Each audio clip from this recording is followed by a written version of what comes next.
The Imam of Peace, Imam Tawhidi, recently went on the PBD podcast to explain, amongst other things, why Islam's promise of 72 virgins in Jannah isn't actually weird. There's 72 virgins when I die. Yes, okay, so 72 virgins is real. The concept of that's it, a little weird. Allow me to unpack. Please. So this is the cross you have to bear as a Muslim, having to offer justifications for the idiocracy of a 7th century Abrahamic fan fiction. Tawhidi's turban and gown couldn't stop him from performing enough mental gymnastics to win a gold medal at the Paris Olympics. So when you read these things in the Quran, let's not forget the type of community these statements were being issued to. We're not talking about Oxford graduates or Harvard graduates. This was a primitive society in need of guidance. In their mentality, there were certain things they considered to be worthwhile and rewards. And unfortunately, one of them, again, is women. Did you catch that? Tawhidi's defense is basically, look, God wanted to talk about physics and philosophy, but he was stuck with 7th century cavemen who only understood boobs. Here is the problem, Imam. The Quran claims to be the literal, eternal, uncreated speech of God. If it is eternal, it is for the Oxford grad and the camel herder. Yet look at Quran 78:33. It describes the virgins of paradise as Kawa'ib. And Islamic scholars have explained that the word describes a young woman whose breasts are just beginning to bud. Let's not dig deep into what that means, but it suffices to say that Allah's eternal reward for all of pious humanity appears to be the anatomical description of a middle schooler. That's not guidance for the refined. That's a lure for a barbarian who deserves to be tossed into a wood chipper. So Imam, you just admitted that Islam's greatest eternal reward is a tactical bribe to the libido of 7th century desert dwellers. It's a bold strategy, Cotton. Let's see if it pays off for him. Tawhidi wants you to believe that this is all about purity and piety. A solid Abrahamic tradition that is focused on purity and piety. But this is a closed loop incentive. On earth, under Quran 4 verse 24 and 33 verse 50, Muslim warriors are allowed sexual access to those their right hands possess, aka women captured in war. Then in the afterlife, Quran 55:72 promises fair ones reserved in pavilions. That's like a frequency flyer program for the belligerent. Fight for Muhammad today, get a captive woman, or die for Muhammad today and get a virgin in an exotic tent. This isn't moral excellence. It is a military recruitment strategy that uses women as its currency. Piety, please. This is a booty-based economy. The word 70 in Islam and in Arabic tradition and Arabic literature in general means a lot.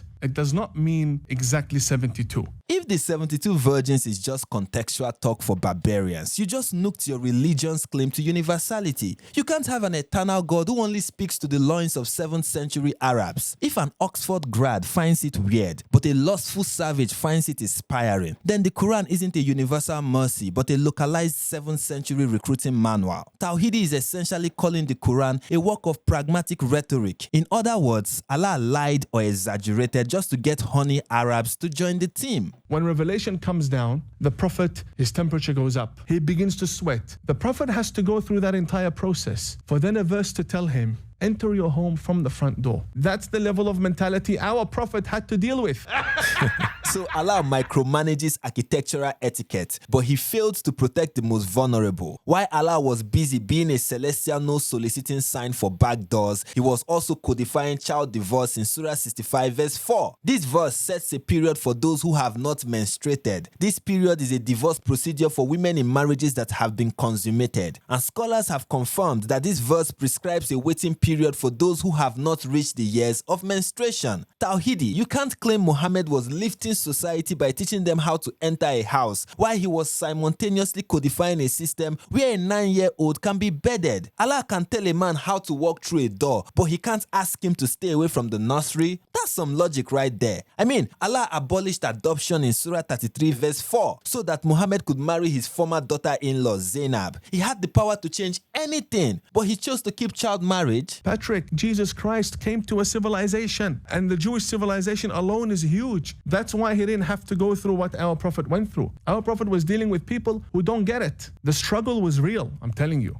By Tawhidi's admission, Islam is unfit for 1st century Judea, not to mention the 21st century. So why cling to such backwardness? If you want to see my summary of David Wood's deep dive on how the virgins of paradise are Tana stage 2 forever, click this video right here. And don't forget to use the front door on your way out.